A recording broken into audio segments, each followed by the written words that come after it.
முன்னொரு காலத்தில் படைக்கும் கடவுளான பிரம்மாவிற்கும் காக்கும் கடவுளான விஷ்ணுவிற்கும் இடையே நம்மில் யார் பெரியவர் என்ற வாக்குவாதம் ஏற்பட்டது.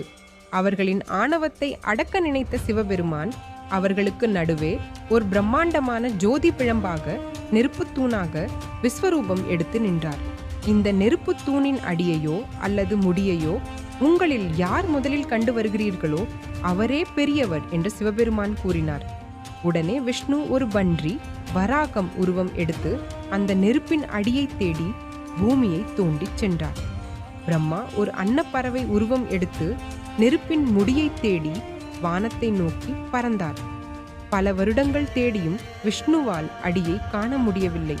பிரம்மாவால் முடியை காண முடியவில்லை. இறைவனின் சக்திக்கு முன்னால் தங்கள் ஆணவம் ஒன்றுமில்லை என்பதை இருவரும் உணர்ந்து சிவபெருமானிடம் சரணடைந்தனர். அப்போது சிவபெருமான் அந்த ஜோதி பிழம்பிலிருந்து சுருங்கி திருவண்ணாமலையில் ஒரு சிறிய ஜோதியாக காட்சி தந்தார். இறைவன் ஜோதி வடிவமாக தோன்றிய அந்த நாளே கார்த்திகை தீபத் திருநாளாக கொண்டாடப்படுகிறது.